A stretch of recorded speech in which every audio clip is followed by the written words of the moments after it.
All right, we're going to go ahead and get started. Good evening. I'll go ahead and call our Planning Commission meeting for Wednesday, March 7th to order and call for a roll call, please. Chairman Christopher Sipple. Present. Vice Chairman Brian Anderson. Here. Commissioner Carl Bloomfield. Here. Commissioner David Cavaney. Here. Commissioner Greg Froelich. Here. Commissioner Brian Johns. Here. Commissioner Joshua Ayler. Here. Alternate Commissioner Seth Bonda. Alternate Commissioner Daniel Cifuentes. Thank you. I'll go ahead and call for approval of the agenda, please. Motion, we approve the agenda as is. Motion's been made by Vice Chair Anderson. Is there a second? Second. Second by Commissioner Cavaney. All in favor? Aye. Any opposed? Motion carries. Communication from citizens. At this time, members of the public may comment on matters within the jurisdiction of the town of Gilbert, but not on the agenda. The commission response is limited to responding to criticism, asking staff to review a matter, or ask that a matter be put on a future agenda. Is there anyone here that would like to speak on items not on the agenda? Seeing none. All right, item number 6, appointment of chairman and vice chair. Well, Chair, you've been doing such an excellent job so far, so why disturb it? So I'd like to nominate you for another year as chairman.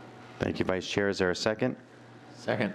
Motion's been made by Vice Chair Anderson and a second by Commissioner Cavaney. No, Commissioner Bloomfield. All in favor? Aye. Aye. Any opposed? Motion carries.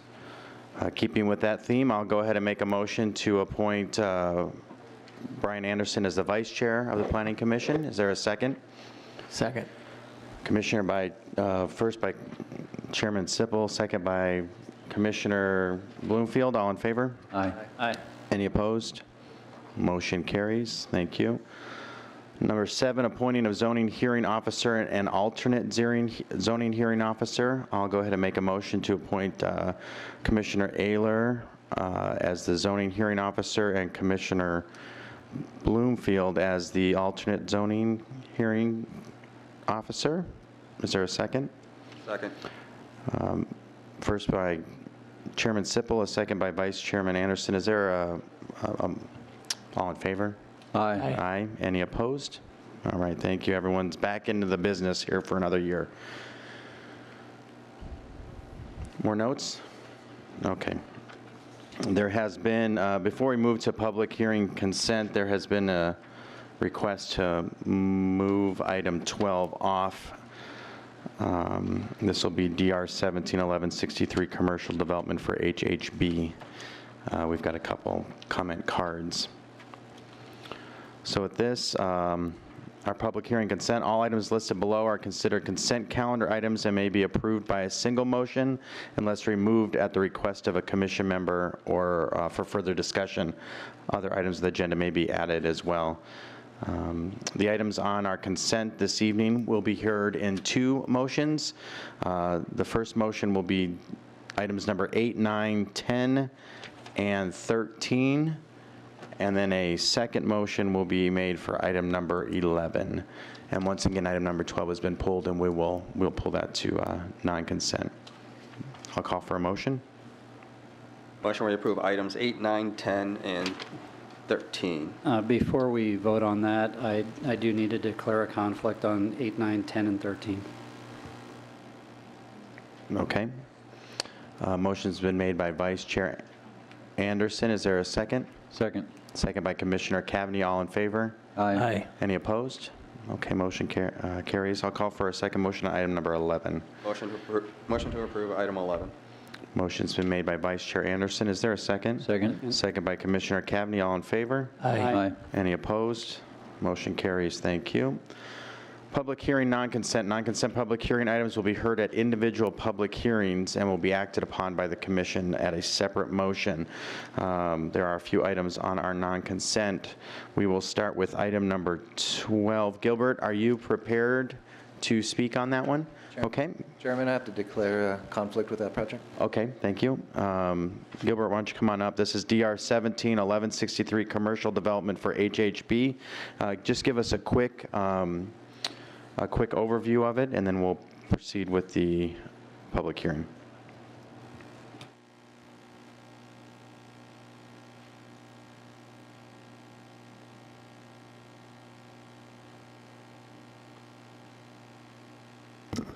Chair, Vice Chair, good evening. Gilbert again. I'll be giving you a brief presentation. We did cover this a month ago, so I won't get into too many details unless you ask. So this is a design review application for commercial development for HHB. We're going to be covering site plan, landscaping, grading, drainage, building elevations, colors, and materials. It's for 4.43 acres of land. It's located northeast corner of Alvista and Riggs Road, and it's zoned shopping center SC. So if you may remember, the green box represents the subject site. There is a Circle K, not a Valero, that's there now. It used to be a Valero. This gives you kind of a quick overview of the property. Our site today is on 5 buildings, and they exist to the north here. More specifically, tonight, this project consists of 5 buildings. There's a phase 1, phase 2. The focus on this is going to be the phase 1, which will go to construction. If this is approved, we got 3 points of access. The red line shows you how you would navigate the site. The phase 1, obviously, it's not indicated. The phase 2 is the other 3 buildings. It does have adequate trash screening. There are 3 trash locations for this site. Access is off of Merlot and also off of Val Vista, and there'll be another access that would be going to the south to Riggs. Landscaping has been updated since you last saw. There is adequate landscaping on the site. There's not as much trees that exist to the north, mostly because of existing easements. Some are private, some are the town, but we did find some holes to fill in those gaps. So it is per code. The applicant was real helpful in trying to make sure that they had enough landscaping to accommodate the site. These elevations you received in your packet, there was no real concerns with this. We did make some changes as requested for the last study session meeting. We did make some movements on this and change it up a little bit to make it more interesting and also to fit better with the entire site. This is kind of an overview of phase 1 of buildings A and B. Phase 2, which hasn't been determined as to when that would happen yet. Once again, we did make some changes to kind of help articulate the site better and make it more, bring some more interest to the site. And this is kind of an overview of those 3 buildings and how they fit together.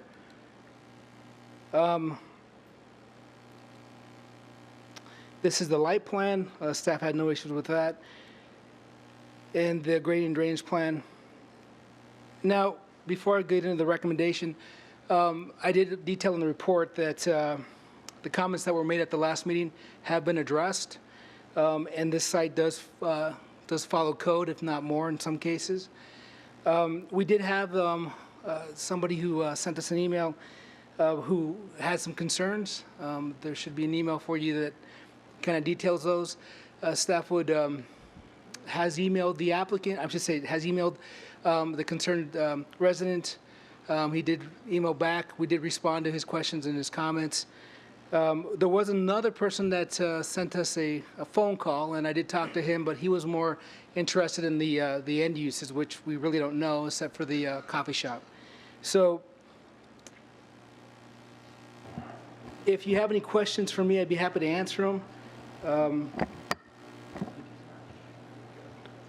But staff does recommend approval of this case. Okay, thank you, Gilbert. Is the applicant here? And if so, would they like to speak? The applicant is here. He has nothing further to add. Okay. Perhaps you might want to speak after. At this point, we do have a few people that would wish to speak, so I'd ask them to come forward. First is Stephanie Lane. It just says that you would wish to speak. If you could come up to the podium here, give us your name and town of residence, please. Good afternoon, gentlemen. Stephanie Lane. I live in Evans Ranch community. right on East Lafayette, as it's basically I face Merlot in the park, right? So this was the first time I was notified that this was going up or being proposed. I know that when Reagan Academy went up, I wasn't notified. Some of the issues I want to call out and my concerns around some of this shopping center here is really around the lights.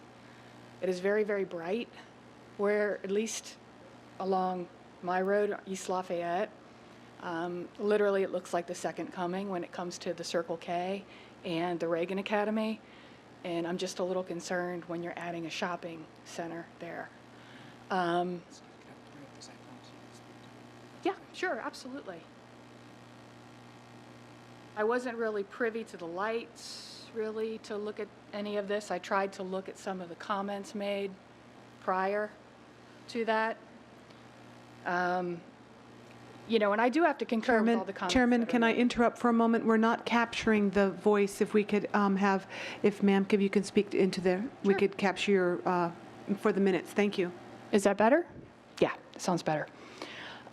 So, you know, I had an opportunity to read through the documentation, and I feel that, you know, there's truly an issue regarding, you know, trees, lights, noise, if you're having somebody, you know, go through a drive-through, particularly around Merlot.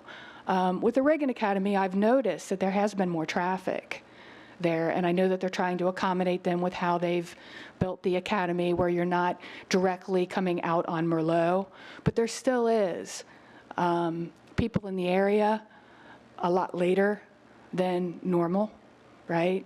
I know that, I don't think that this plan may directly affect it, but with the school, I mean, the elevation of the school. I don't know about the elevation of the proposed plan, but from my house, it's, you know, you can't see the mountain anymore. I paid premium for my lot, and, you know, it feels like that the lot value has really decreased because now you have all this traffic, now you've got all this light, there's lack of trees, and it's a concern. So this is my first public hearing that I've actually came out to speak, right? And I'm hoping that, you know, you could at least address, at a minimum, the lights and the landscape. I know that he said that he does have proposed landscape there, but I can tell you what we have today is definitely not enough, you know, in particular with the Reagan Academy, let alone this new building that's going up. So, you know, that's all. I mean, I don't have any tips to redesign at this point in time. Just kind of concerned because I know that there's a phase one, there's a phase two. I have no insight to what's going to be going in, if there's going to be a phase three, phase four, what else is going to be, you know, taken into consideration for that other lot there. I was hoping for some kind of recreational park or something that's a little bit more quiet, but you know, that doesn't seem to be the case. So thank you, gentlemen, for your time and for listening to my concerns. You know, again, I have to live there, right? Thank you. Okay, thank you, Stephanie. Jay, and I probably going to butcher your last name. Is it Incone? Iacon. You just give us your name and town of residence, please. My name is Jay Iacone. I live in Gilbert in Evans Ranch like Stephanie does, and I have a few questions also that I'd like to throw out for general consumption. Like Stephanie, I'm concerned about the landscaping issues, and will there be sufficient landscaping to provide a decent noise buffer for the residents of Evans Ranch in terms of speakers from drive-throughs, speakers from PA systems and Muzak systems that are going to be possibly installed by the occupants? And I also have a question about the lighting that is planned for the parking area in there. Is it going to be similar to what is used in our residential area where we live now, or is it going to be an increased amount of lighting due to the to deter crime and stuff like that? And then the last consideration I'd ask you all to think of is, you know, I see a coffee shop that's going in there, and I can only imagine there's going to be a fast food establishment in this place also. That what is going to be done to this little mecca across the street from Basha High School, and all the kids waiting to spend their money, and probably a few teachers too. But what's going to be done to address the increased pedestrian traffic crossing Val Vista Road there, especially during the rush hour times? And then what is also going to be the noise impact on the people who live at Evans Ranch when these places are open into the evening? So those are my immediate concerns with this project. Thank you. Thank you, Jay. The last one I have here is from a David King. Come on up, name and town of residence, please. Hello, my name is David King. Live in Chandler in the Sun Groves community, just southwest of Basha High School in this proposed development. I have concerns for the coffee shop in particular. I take my son to Basha High School in the mornings, and there's a drove of kids with their 44-ounces coming from the Circle K. I think from the general health and well-being of our students, the future of our community, I don't think that a coffee shop, in addition to excessive soda consumption, is what they need. I would rather see something that could supplement their education, something to supplement their physical activity. I would have rather seen like a YMCA go in there. I realize that I'm late to the game here. I just was notified by my HOA and felt like I should be a voice of caution for a coffee shop going right next door to our high school. I don't think it's conducive for our students to have coffee in the mornings. I realize most people have coffee on their day jobs, but I don't think it's a good thing for us to set the norm for our high school students. That's what they should be doing, is having their cup of joe before they go to class.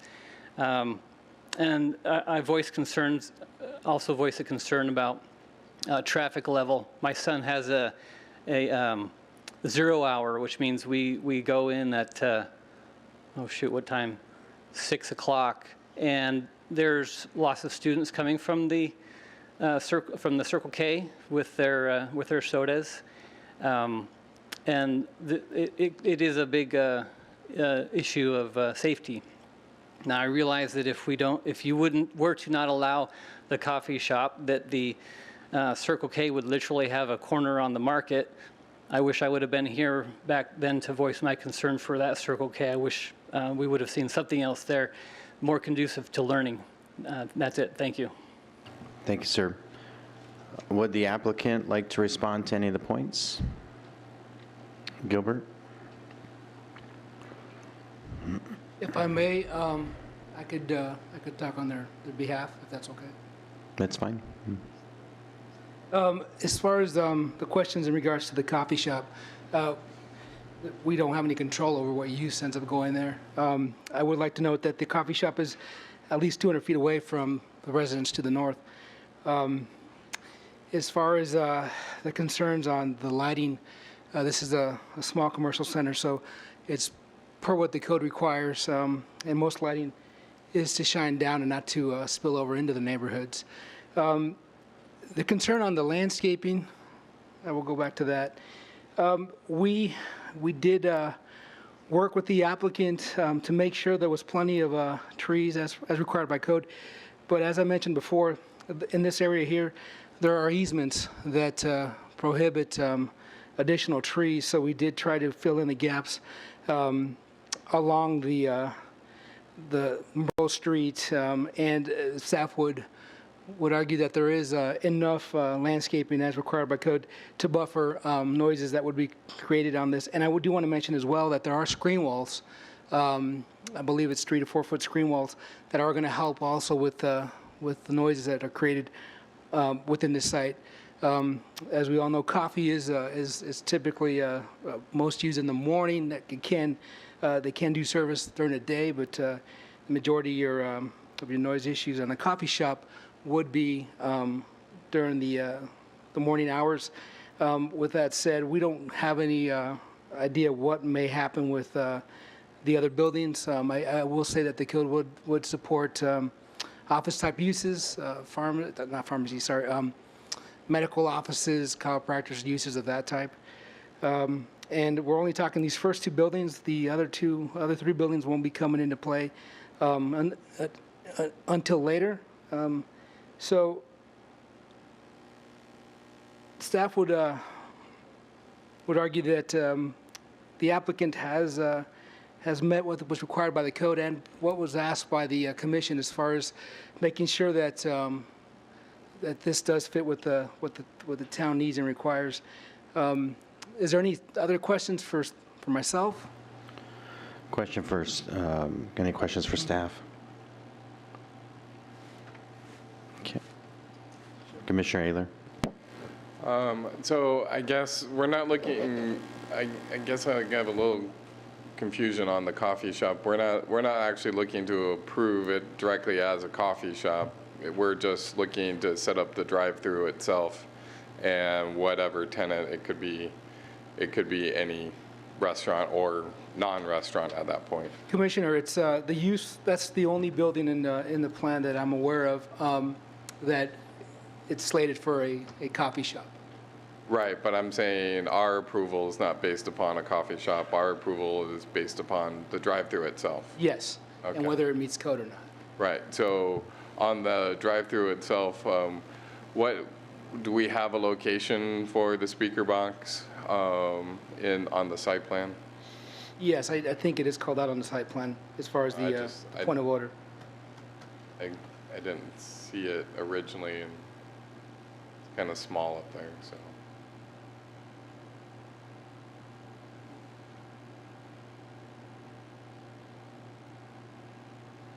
Yeah, it's hard to tell with this because I had to kind of cut this to be able to show it to you in play, but it does meet code as what's required by code. Right, I'm just trying to look and consider the neighborhood's questions and how we deal with the noise containment of the speaker box itself. I see the location of it on the other site plan. I believe the order would be right here, point of order. Okay. And have we've tried, it looks like there's a hedge that's kind of designed to kind of try to baffle some of that just north of it? Yes, and there's also, like I said, there's screen walls that exist right there on the site to help with that, plus the landscaping to help with any noise that's created from this site. Okay. Yeah, I'm just looking at controls of looking at what the neighborhood, I mean, I think overall as a use and as we've talked about in last month's meeting, I don't have a problem with the ultimate design, but I want to make sure that we are sensitive to the neighborhood and looking at making sure that we have full cutoffs on all our lights so we have no light pollution across property lines and making sure that we're looking at sound control. But I guess, and the other thing is just trying to make sure that we're not approving a coffee shop, we're approving a drive-through for what we believe to be a coffee shop. That is correct, Commissioner. Thank you. Other questions for staff? Commissioner Cavey? So Gilbert, how high are the site lights? I assume that's what we're talking about, is the site lights, right? Parking lot lights? Yes, I want to say, Do we know? I don't know off the top of my head. I want to say Okay. the requirement is, Linda, do you know off? That's a, Amy, if you're in the crowd, isn't it .3? .3 for light maximum? oh, is it? Yeah, okay, it's a lumen. Okay, yeah. And don't we have the academy between this commercial development and the neighborhood to the east, right?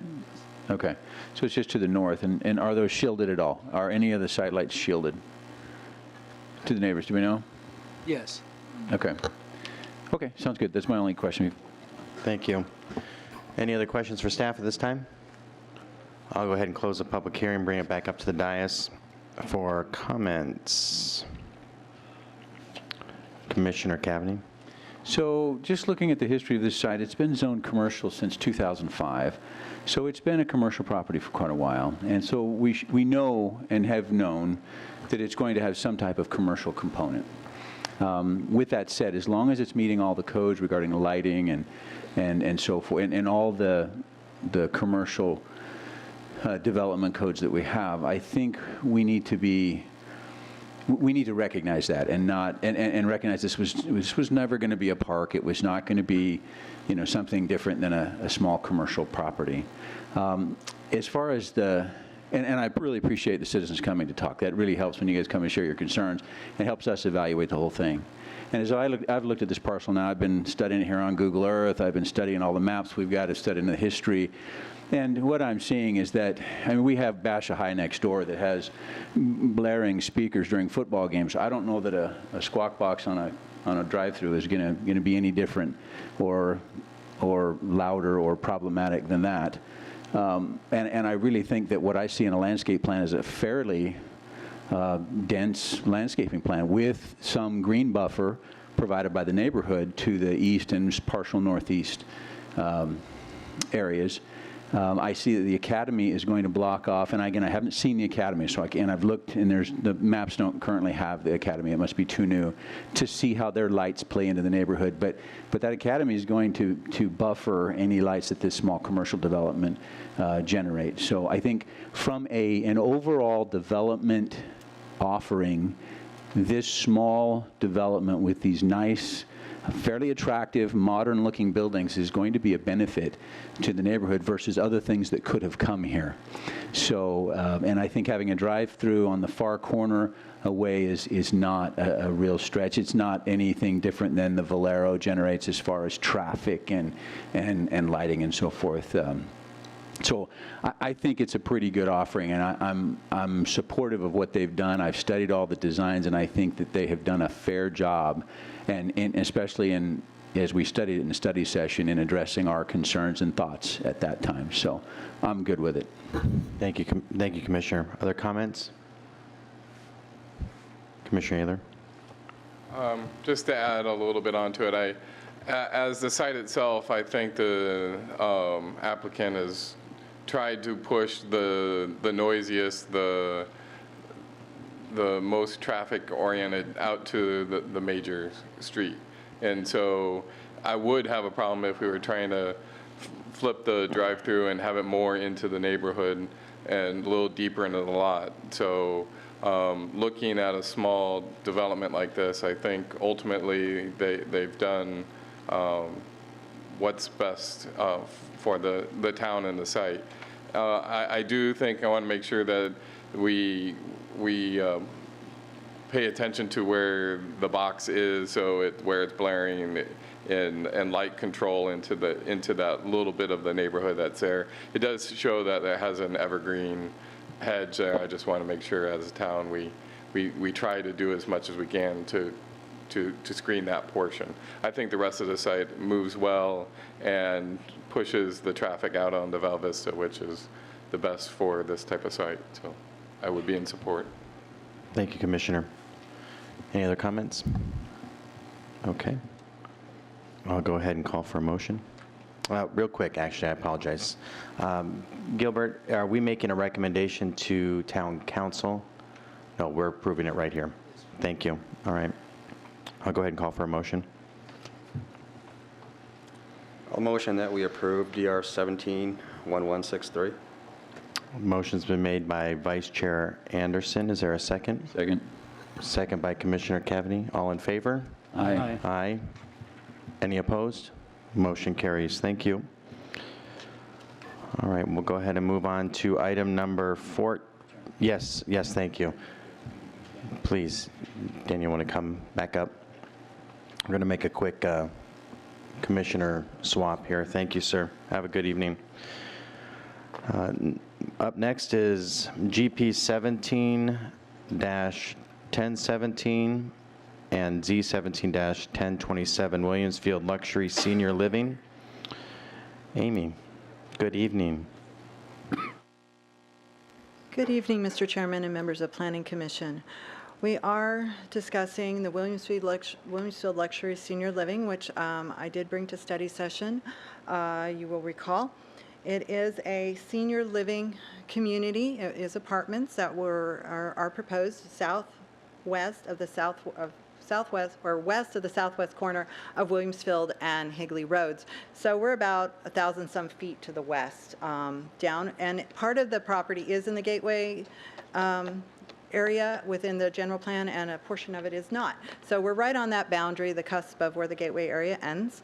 The request is to go from general plan of community commercial for 5.21 acres to residential 25 to 50, and yes, there is a general plan category for that, as we clarified last time. And there is not a zoning category that goes that high. So the request is for community commercial to multifamily medium. There is a provision in the Land Development Code that does allow for a planned area development for senior living, whether it's congregate care, elderly care, age-restricted apartments, or an age-restricted community, to increase density. And the request for this is to increase the density to 14 to 30 as part of the general plan amendment and PAD. So with that being said, there are 152 units and the density is 29.2 overall. As we discussed at the last meeting, this was the site plan we did show. We did discuss that there have been 2 neighborhood meetings. At the first neighborhood meeting, the height, the transient community, lifestyle of an apartment complex, landscape and density were some of the key items discussed. And at the second, it was trees, landscape, parking canopies, and balconies. And the reason I bring those up first is the applicant really did try to listen to what the neighbors said to them at the neighborhood meetings and did make some modifications. So we discussed a lot of these last time, that especially down here on the south end, where they've been working with a number of residents on the south end, they did push the parking canopies upward toward the building, away from the walls. They added extra trees, which you will see when the design review comes around. It is not necessarily a requirement of the zoning, because our land development code requires quite a bit of landscape standard, and I think they're meeting our landscape requirements with and in excess of. They also moved all the trash enclosures over to the east side.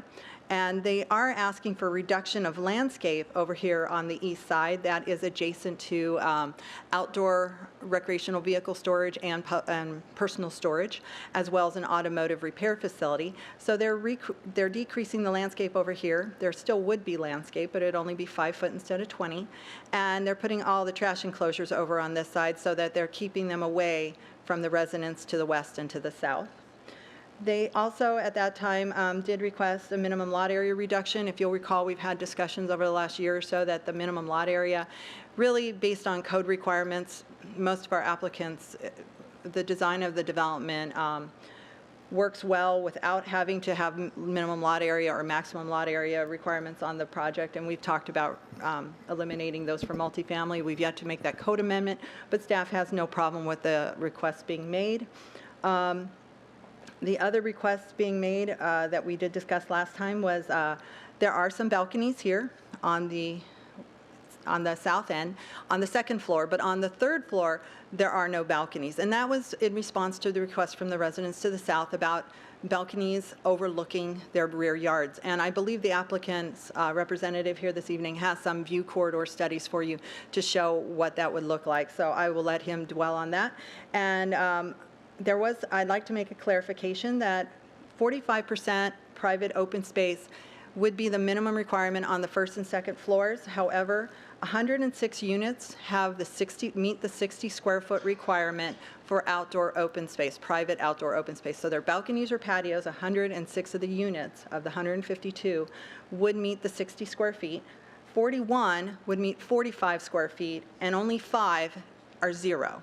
So I don't want to specifically put all those absolute apartment numbers in the development ordinance. However, I think if we simply say 45 square foot for the first and second floor as a minimum and 0 square foot for the third floor as a minimum, staff will continue to honor these numbers as we move forward and just watch. But if it has to tweak by 1 or 2, I don't want it so limited within the ordinance that there can't be a minor adjustment here or there, but very minor.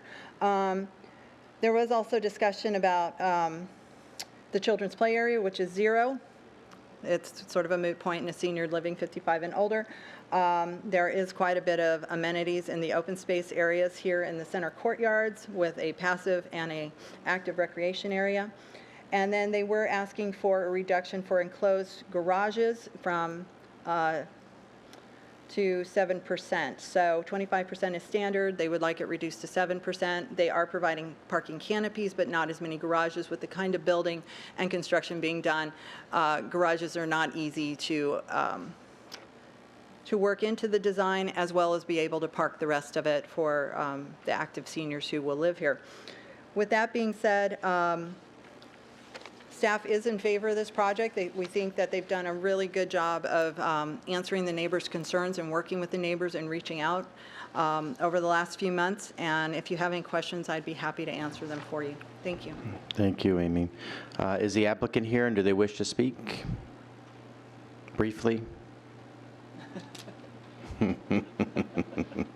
Why did everybody chuckle up here? Good evening, Mr. Chairman, members of the commission. My name is Ralph Pugh, and my office is in Mesa. I do understand the word brief. So what we would urge you to do tonight, commissioners, is to recommend approval of this case to the town council. It develops a property in an area where this type of density and this type of use was anticipated. Amy has covered all the technical aspects. We're happy to answer any questions you have about standard deviations. But here's what happens. When the code was adopted, there's a very special section that was created to allow higher density for congregate care and senior living. But, as you might expect, no one really took the time nor focused on what should be the development standards then in an apartment project that is senior in nature. And consequently, we do have a few deviations, but they're deviated because they really adapt to the seniors that are going to be living here. The other thing is this project is really compatible with your general plan. I mean, Amy indicated that when you look at the gateway area and the character area and the village center, you can look at the map that the town has, and it's arguable that the color oozes out over into our property. It's kind of fuzzy on the west side of Higley, but I think when you see this downtown Higley area where we are and envision it should really be the west end of the gateway character area, and then it proceeds east out to Power all along Williams Field Road, and that's where you have multimodal transportation, you have amenities, you have the mall. That's why we located the site here. Mr. Chairman, Commissioners, I'd like you to know that Devin Waschak and Jose Pombo are here on behalf of Vivo Partners tonight. They have done an outstanding job reaching out to the community. We had the first neighborhood meeting from which many questions evolved. We followed that up with a second meeting. That meeting, the neighbors that were there were happy with the changes that we made. They were content with the design. They loved the elevations. And Jose and Devin even reached out to individuals by phone to contact them and ask their opinions, and to the HOA. So everyone's been notified. I think we've done really a good work here on their behalf in designing in response to neighborhood issues, as Amy indicated. So as much as I'd like to go through it all and show you it all, Mr. Chairman, we urge your support, and if there are neighbors to speak that have comments, if I may have a minute to respond. Thank you, Mr. Chairman. Thank you.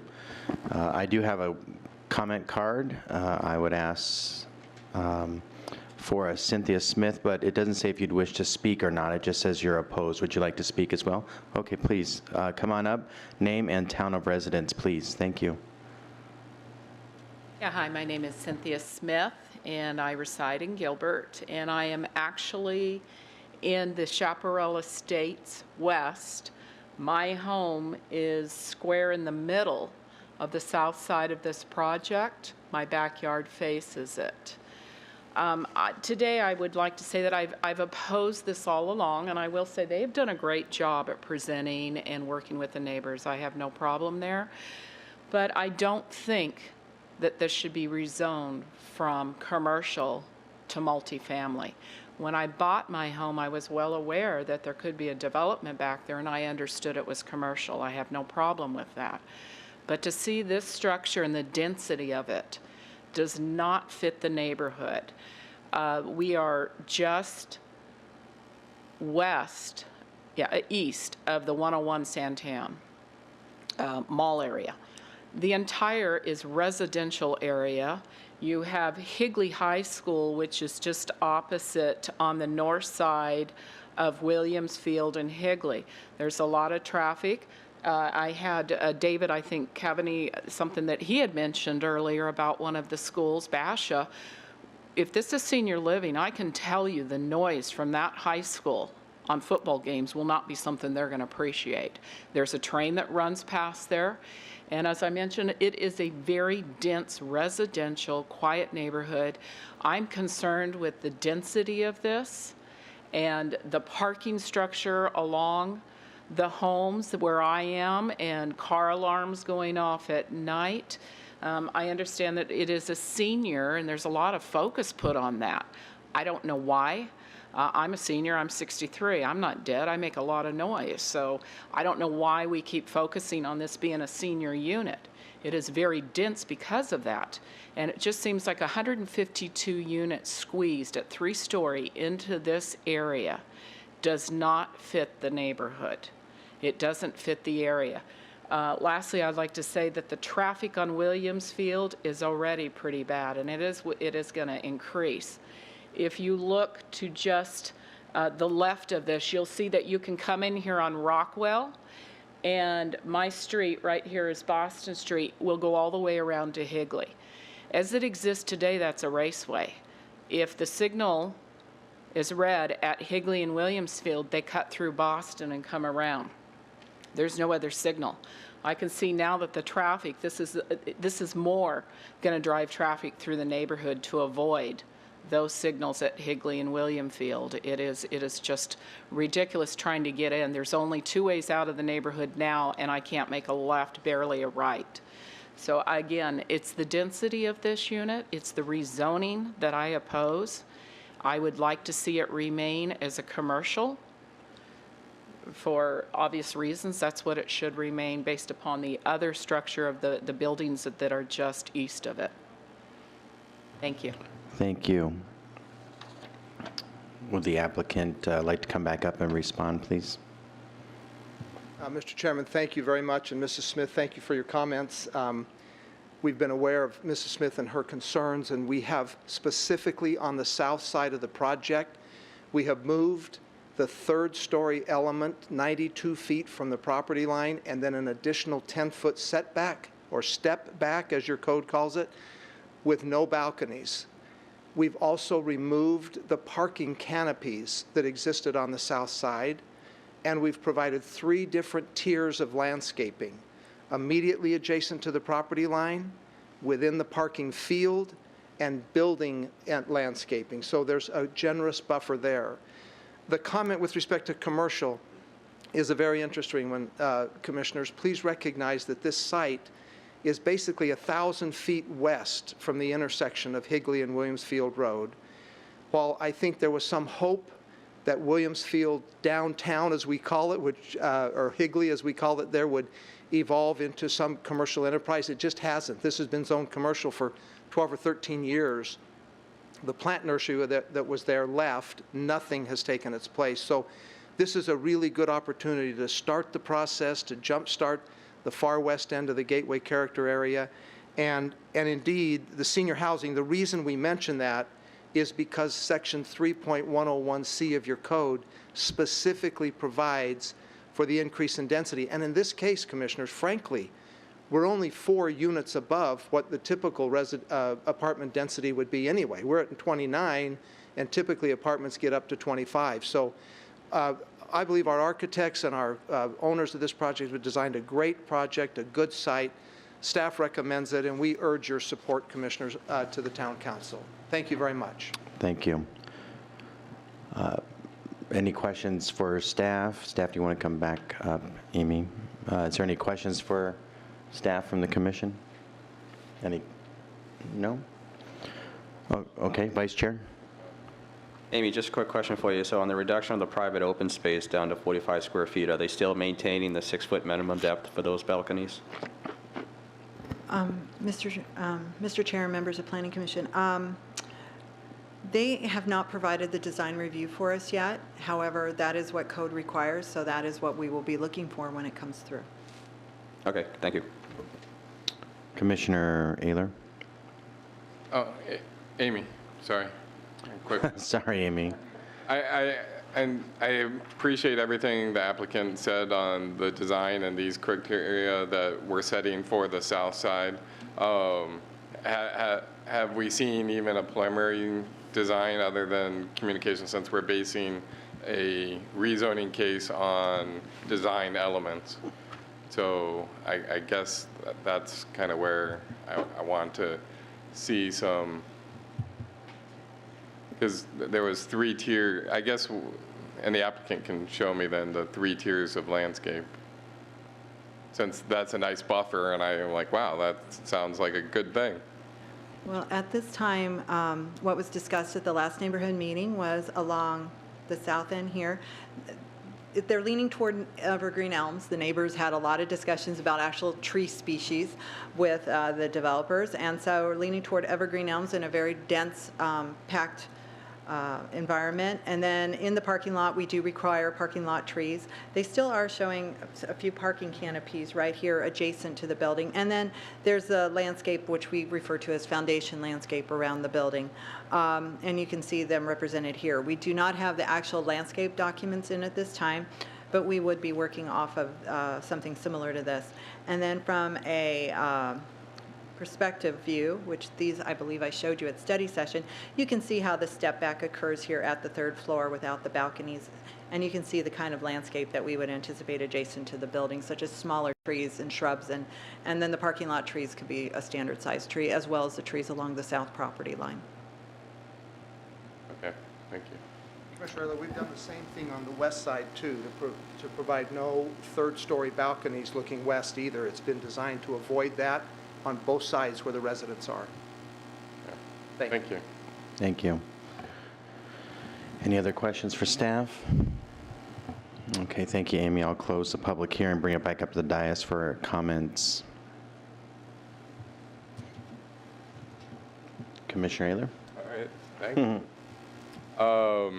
Well, in seeing some of the graphics provided, at this point, we're just dealing with the zoning portion, and I expect the applicant to come back with these type of designs, and I really appreciate that they've pulled back the 3rd story and taken out the balconies on those sides for view angles into the somewhat adjacent neighbors, since they've stepped the building back about 90 feet. I think as a use, I think it's an appropriate use to go to this density. And my reasoning is, as a commercial site, you're still going to have cars, you're still going to have different items, and at that point you're going to have trucks, and you're going to have different things that create the same amount of noise. So I was more worried about how the building was going to sit on the site affecting the neighbors, and it looks like the applicant has reached out and made different steps between landscape and building design. So overall, I would be in support of this project. Thank you. Any other comments? Okay, I'll call for a motion on item number 14. Motion to recommend to Town Council to approve GP 171017 with the addendum. Thank you. Motion's been made by Vice Chair Anderson. Is there a second? Second. Second by Commissioner Froelich. Oh, I think that was, yeah? All in favor? Aye. Aye. Any opposed? Motion carries. And now item number 15. I'll call for a motion, please. Motion, we approve Z171027. I'm sorry. Motion to recommend to Town Council approval of Z171027 with addendum. Motion's been made by Vice Chair Anderson. Is there a second? Second. Second by Commissioner Froelich. All in favor? Aye. Any opposed? Motion carries. Ms. Smith, I'd like to thank you for coming out. You'll have another opportunity to take this to Town Council, and they can hear your concerns there as well. Do we know the meeting that might be at yet? Oh, Amy, I'm sorry, making you get your workout tonight. Thursday, April 5th. Thursday, April 5th will be the council meeting that goes to. Thank you. I'll go ahead and move to item number 16. This is Z17-1021 Gilbert Town Center. Ashley, thank you for staying this late in the evening. Thank you, Chairman Sippel and Commission members.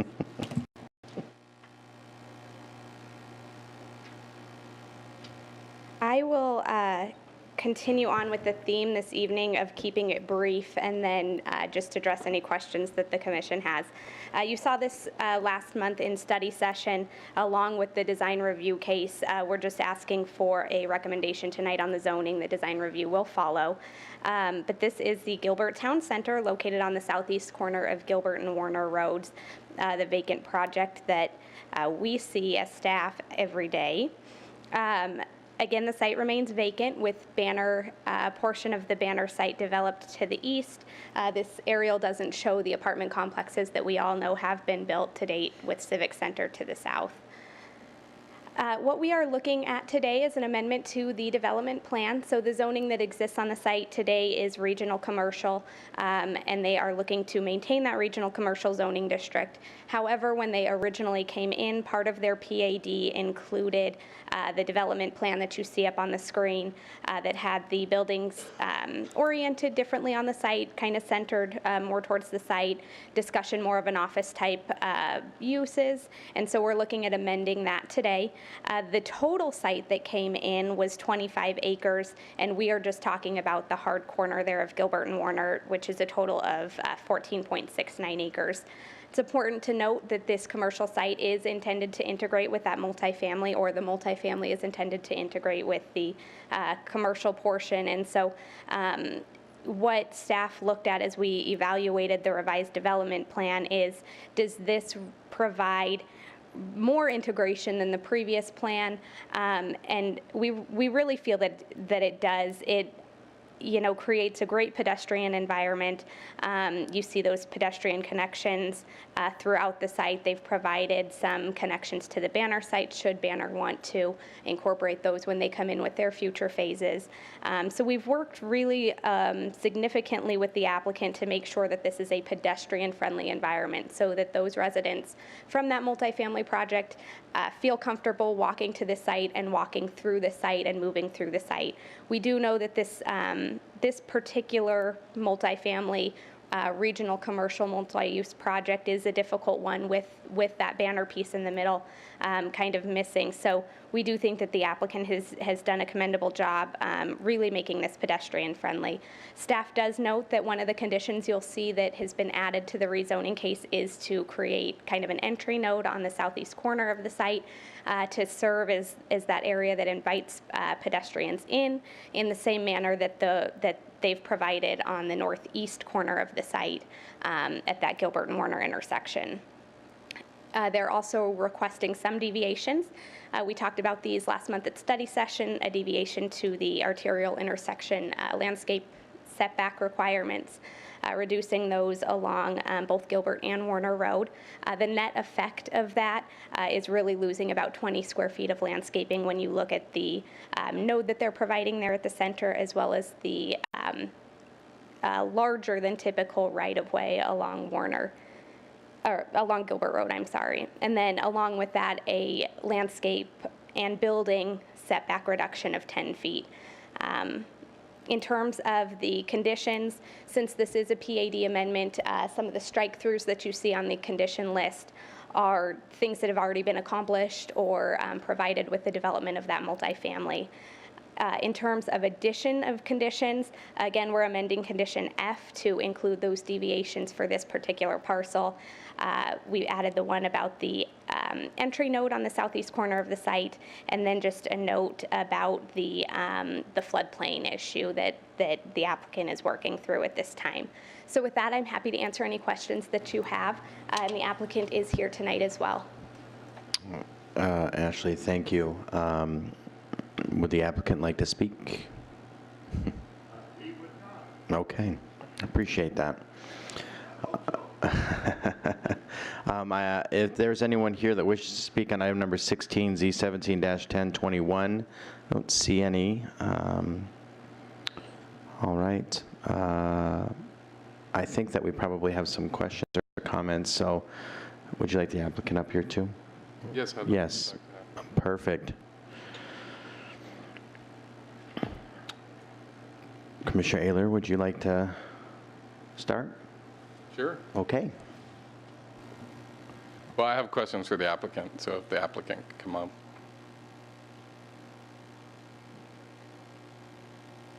Before we get started, I do need to declare a conflict on this item.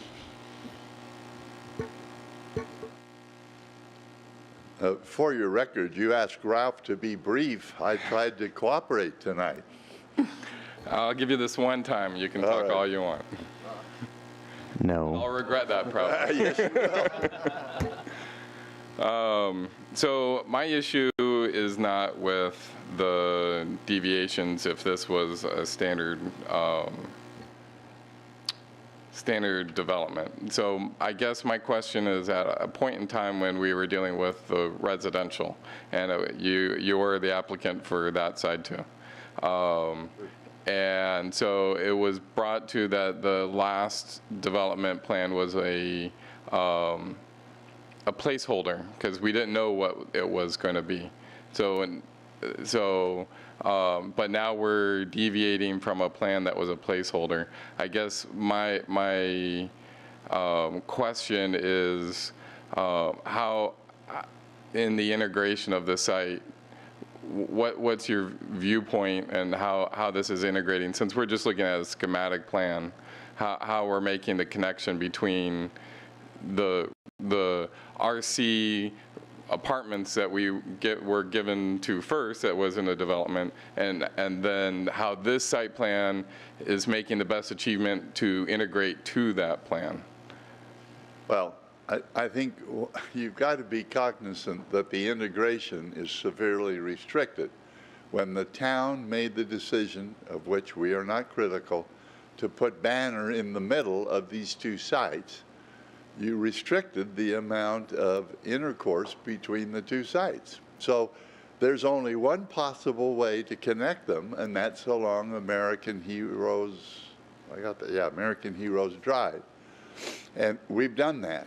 But as Ashley pointed out, we also have made up for it by having this significant pedestrian intercourse on the site itself, and then I don't know what. But that's up in the front of the property, and I guess that gets to my point. Is we're pushing this property and what we're asking for, which in a normal design I'd be 100% for if this wasn't RC. We're pushing this entire development to Gilbert and Warner, and we're pulling it away from the retail because we're putting a parking field. If we had a building right next instead of a parking field, and then you had phase one, if you flip-flopped it with the parking and then you were connecting it piece by piece to the building, but you have to walk past a parking field. So I guess my viewpoint is, as a development itself, it's not an issue. But as an RC, we're still not trying to get that integration.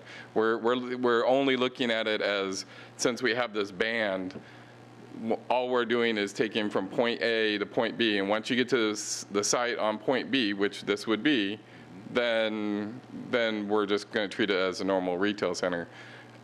That's why when we asked 4 years ago, 5 years ago, when we did the apartments, or it feels like that, it might not have been so long ago. It probably was.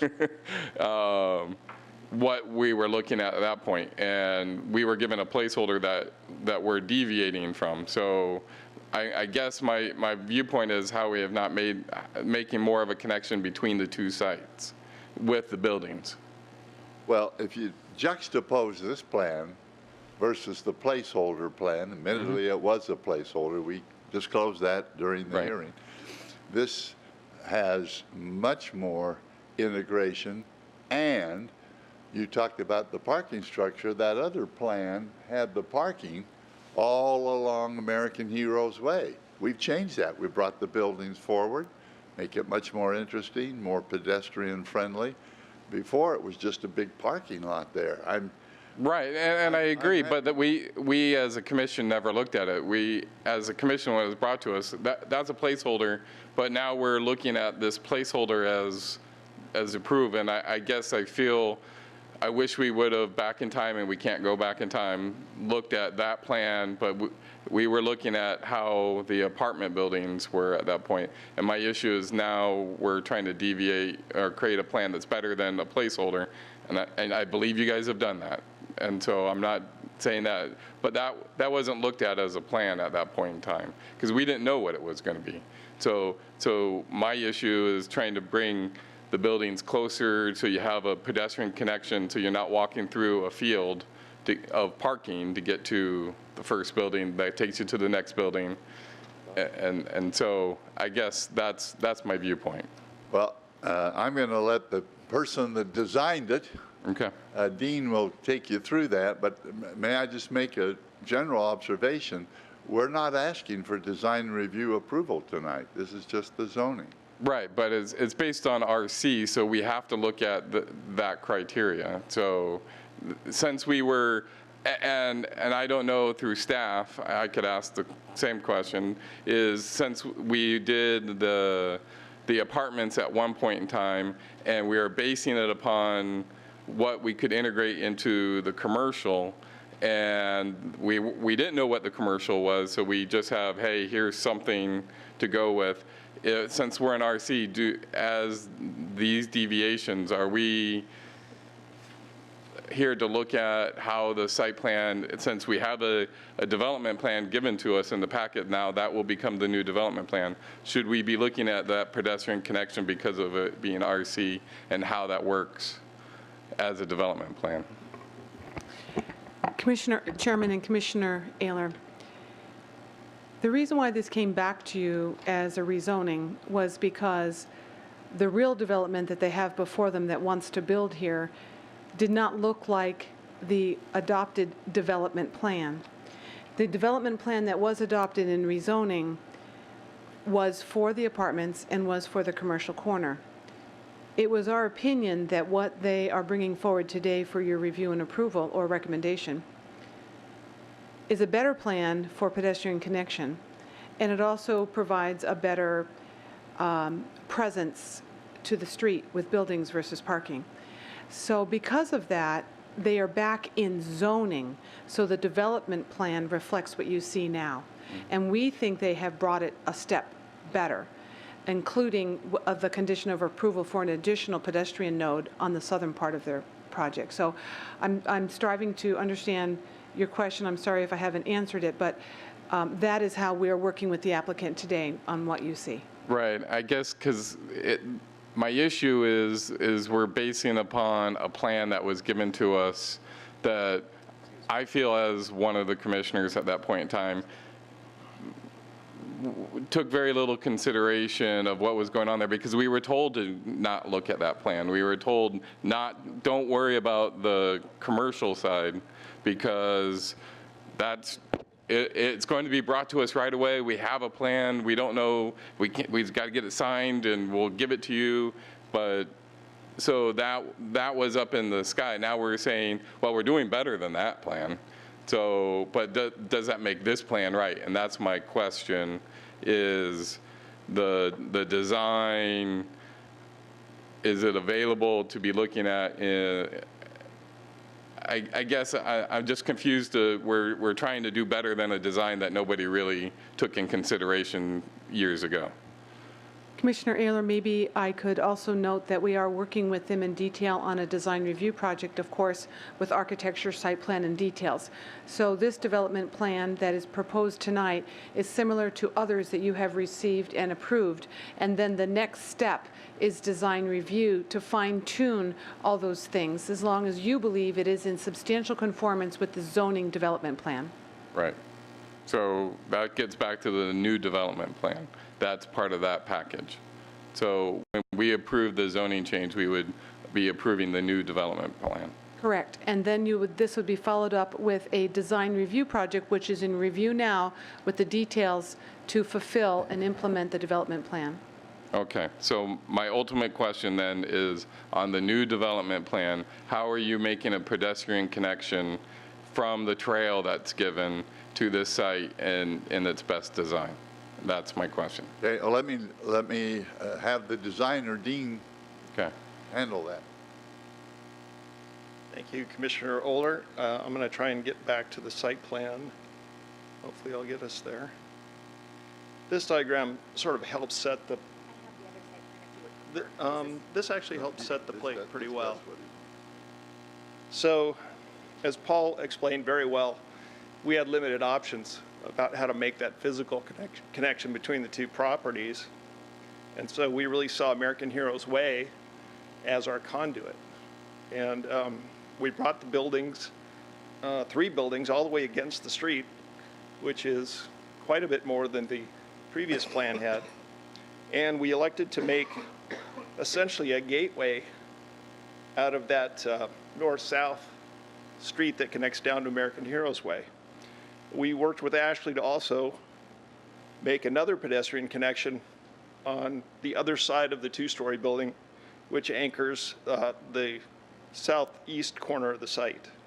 So we actually are going to be creating 3 pedestrian ways that connect directly to American Heroes and all feed into courtyards and streetscape environments that run throughout the project.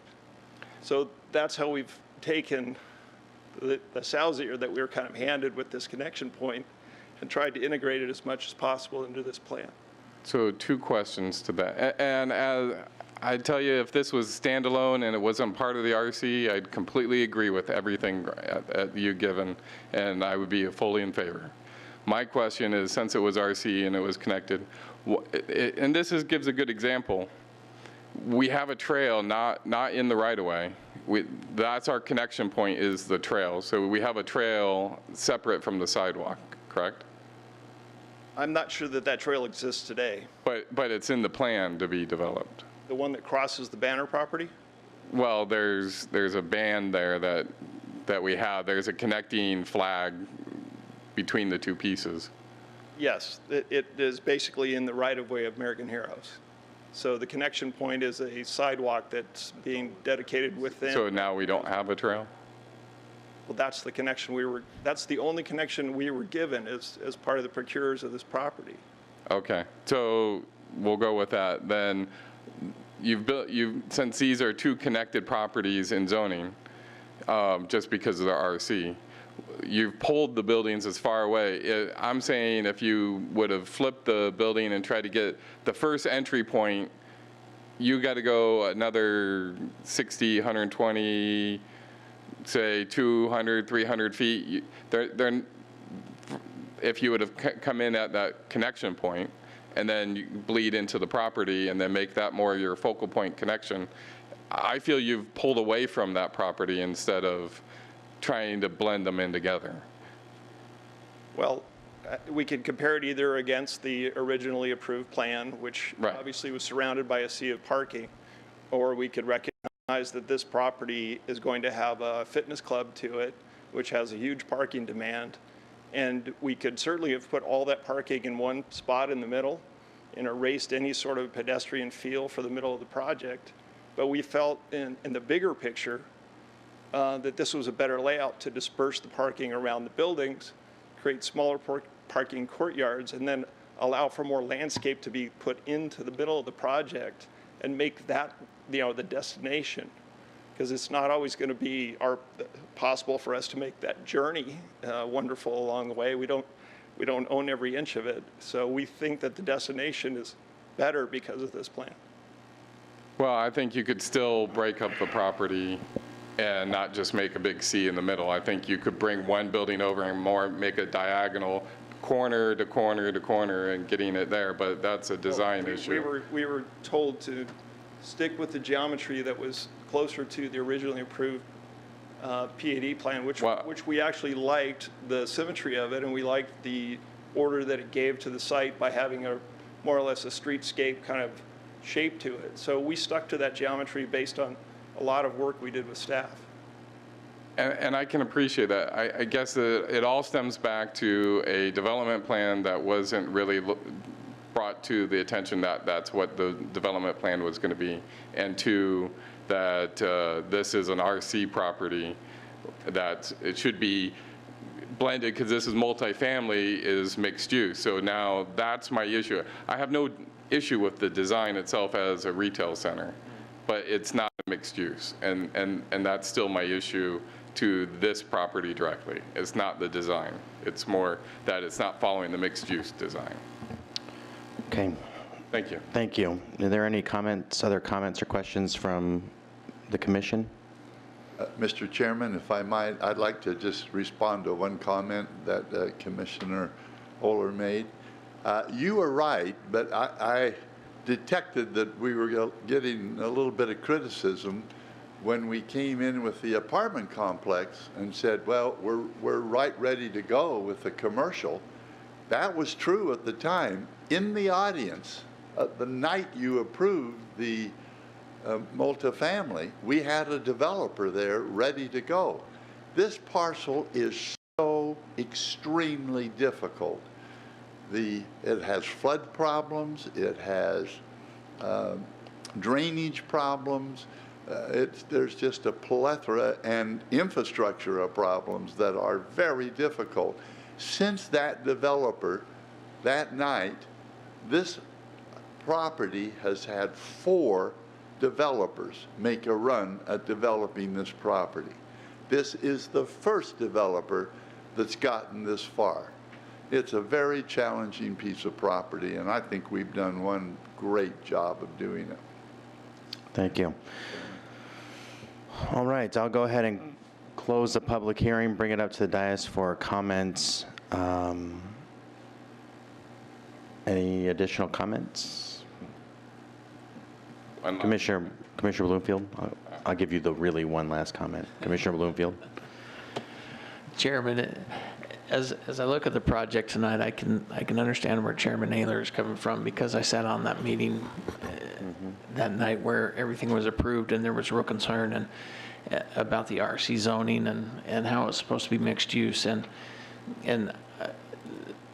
admittedly I didn't get I was relatively new to the commission at that point, didn't really understand the focus of mixed use and what that all meant. So since then, we've had a pretty good education at the capable hands of Chairman Naylor and Chairman Cavaney on what that would mean. That being said, this project, this property that was zoned RC, was one of the first zoned that way in the town. And I think we've all had a learning curve to some extent. That being said, I like that you agreed that if this was a standalone project, this would be a great project, and I agree. As a standalone project, it's a great project. At this late date and forcing this to come and be an integrated thing, we can really strive to work and accomplish that. But at the same point, I can appreciate where the developer is saying this is a difficult site. It is. Anytime you have to apply to get a FEMA CLOMAR on a small commercial site where you've got the canal, the flooding, everything, you're at a very busy intersection. It has its constraints. I agree. I think you've done a great job at laying it out and making it a project that will be a good one for the town. Can more be done? You bet. But we're at this stage. We're at the zoning stage, and I think I could support it at this point.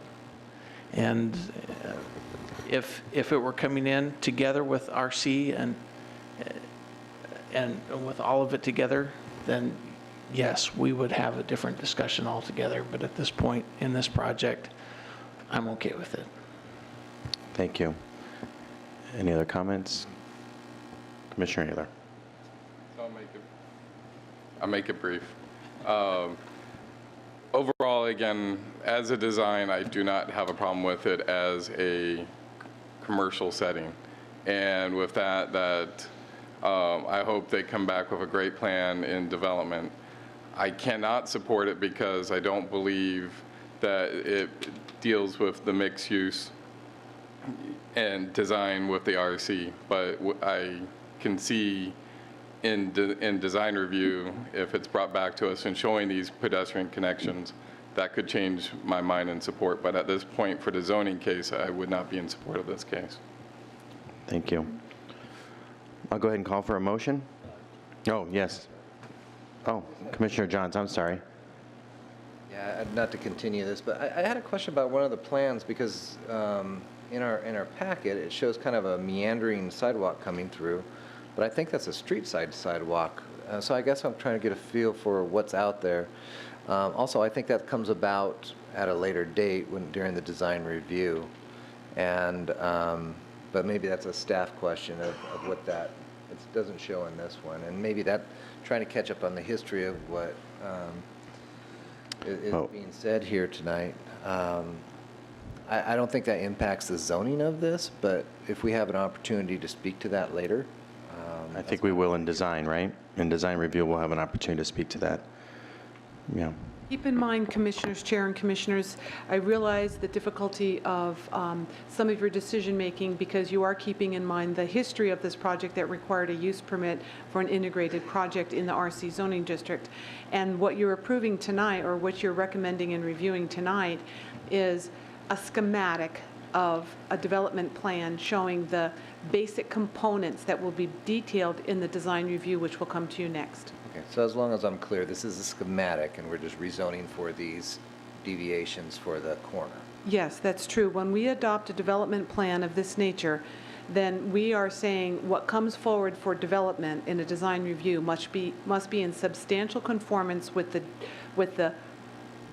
basic bullet points of this project: the building locations, the pad sites, the points of access, and of course the main points of pedestrian connections.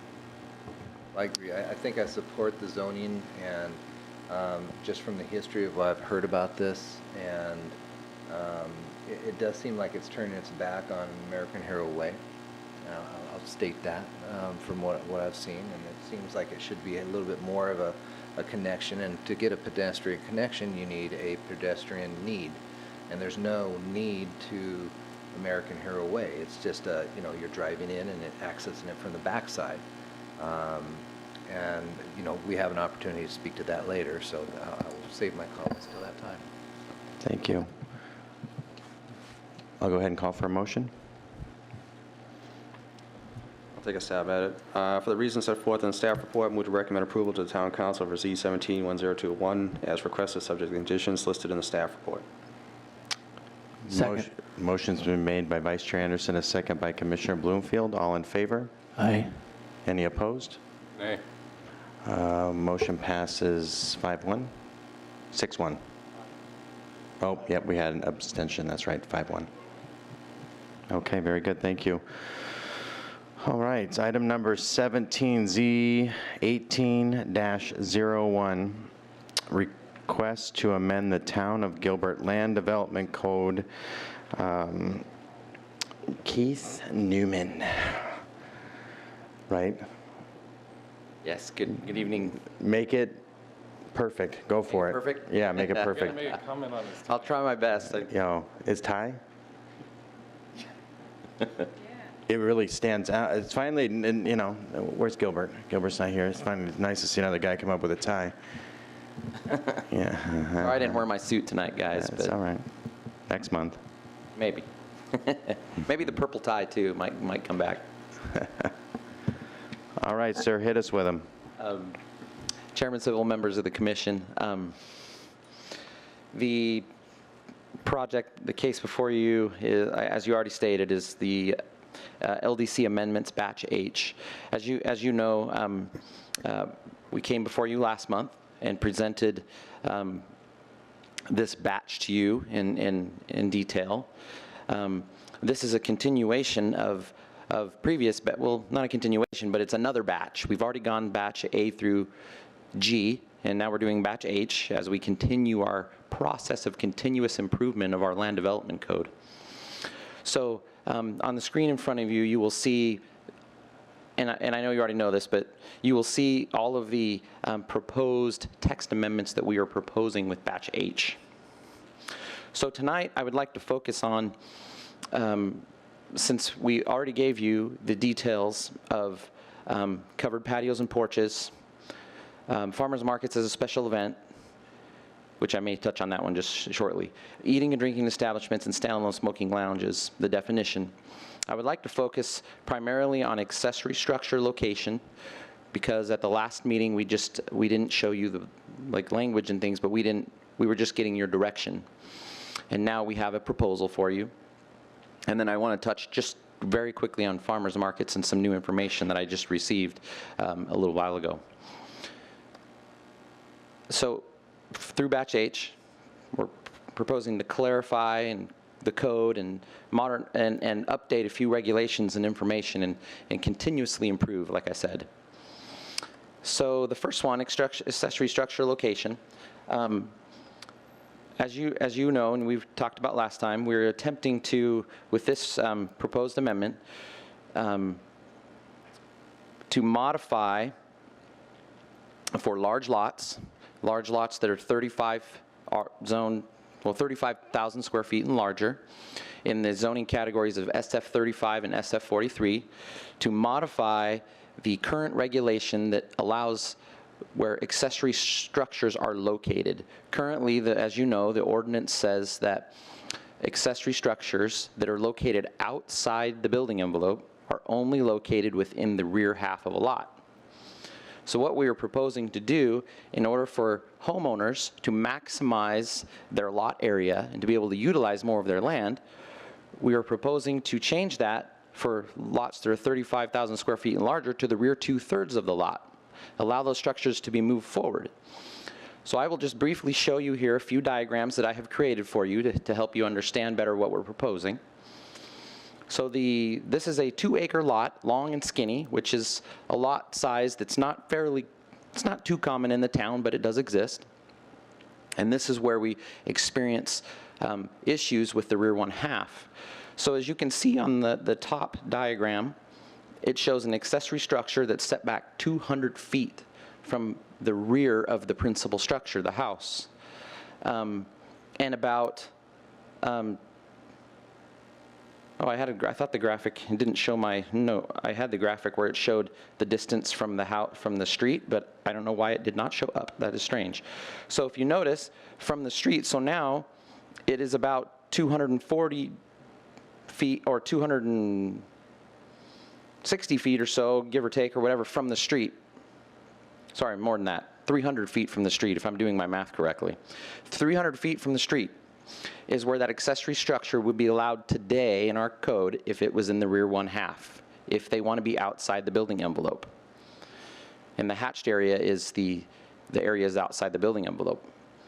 So what we're proposing, and in order to allow those homeowners to maximize more of their land, we're proposing to allow those structures in the rear 2/3, as you can see in the bottom diagram, which would move that building forward approximately 100 feet.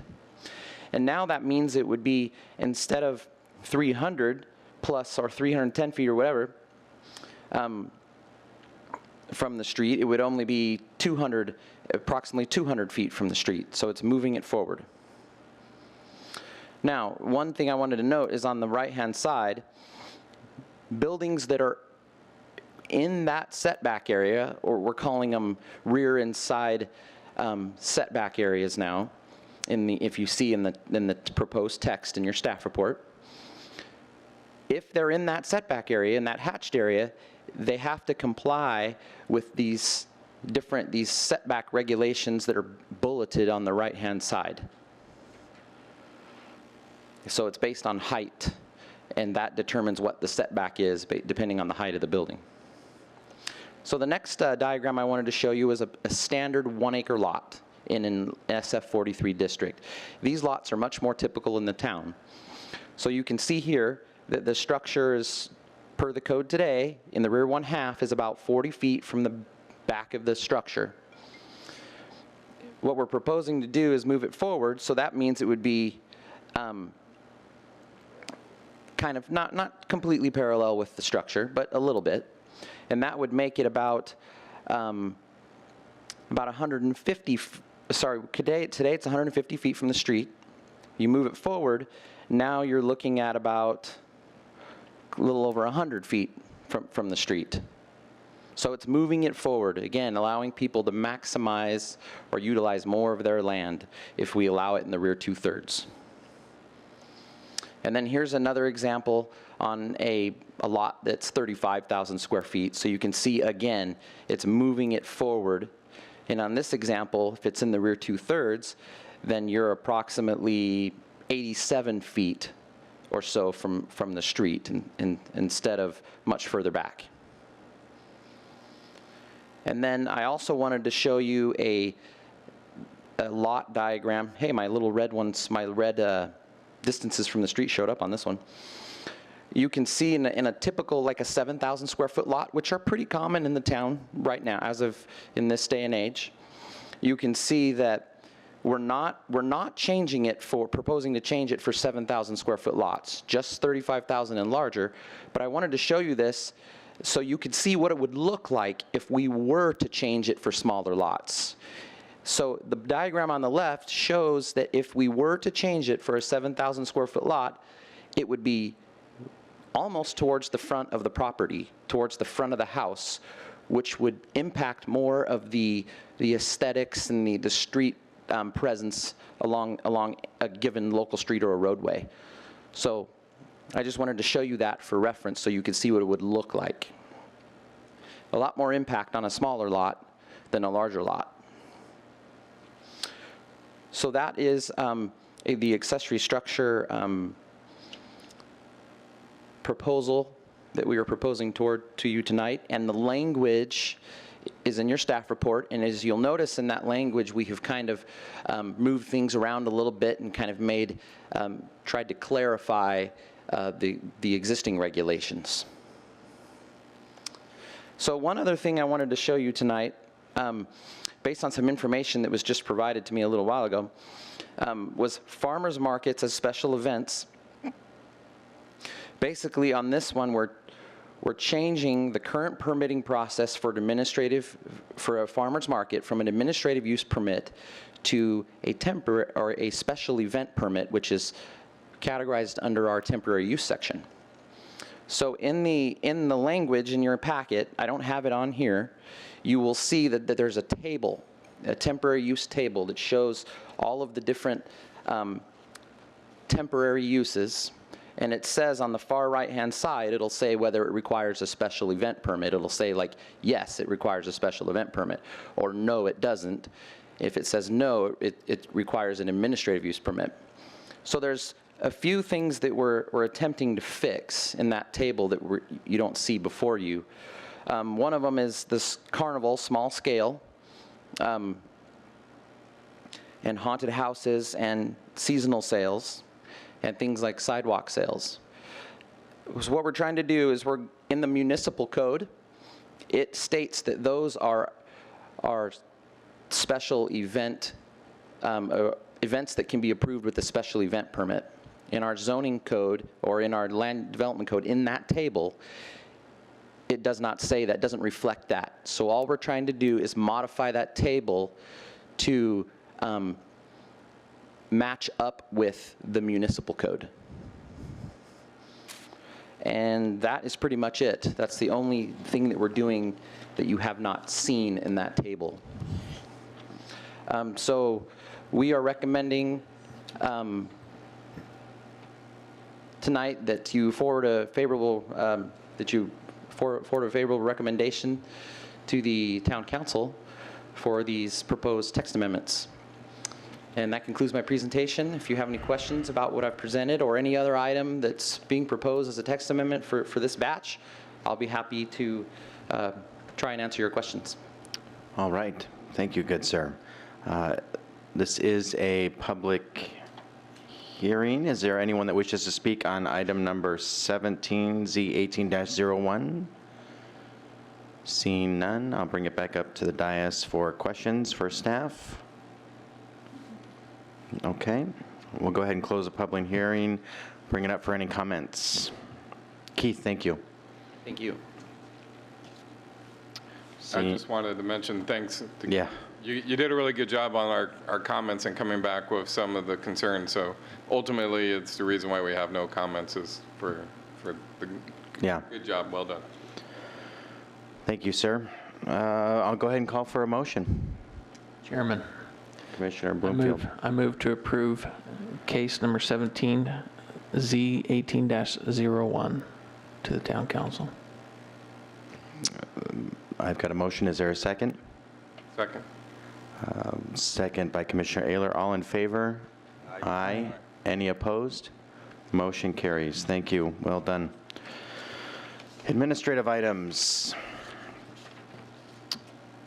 I'll go ahead and call for approval of the minutes from our February 7th meeting. Motion to approve the minutes of study session and regular meeting of February 7th, 2018. Motion's been made by Vice Chair Anderson. Is there a second? Second. Second by Commissioner Bloomfield. All in favor? Aye. Any opposed? Motion carries. Thank you. Communications. Report from chairman or members of the commission. It's nice to break bread with my fellow commissioners at the Gilbert Historical Museum event this last weekend. So that is always a event not to miss here in Gilbert. So thank you guys. I'll go ahead and call for our council liaison. Okay. How about a report from our planning services manager on current events, please? Good evening, Chairman and Commissioners. I don't know about current events, other than the summer is going to be here before we know it. But more importantly, thank you very much for what you do and the service you provide to our community. And even more important, thank you for your expertise in what we do in leading our community to excellence. I really do appreciate it. We all do appreciate it, and we appreciate the comments that you share with us so that we can continue to do our job well as far as bringing data to you and bringing it in a format that is clear to you and also the public. So thank you very much for how you communicate with us, the applicants, and the community. I also did want to recognize some of our newest members who joined us. We're very happy to say we have a full staff now, and the newest who have joined our team, Keith Newman, who you just met, and Josh Rogers. I don't believe you met him yet, but he'll be here soon presenting to you. And also in the audience, we have one of our newest planners, Stephanie Bubenheim. Did I say it right? No, I didn't. Bubenheim. Yeah, I won't even pretend to do that one. You met her earlier. We're very happy to have our new team, and you'll be seeing them soon. We're not shy about giving them work in their first day. Yeah. Batch H is Yes. approval of that. Yes. Yeah. So most importantly, thank you so much for what you do. Thank you. If there's nothing else, I'll go ahead and adjourn.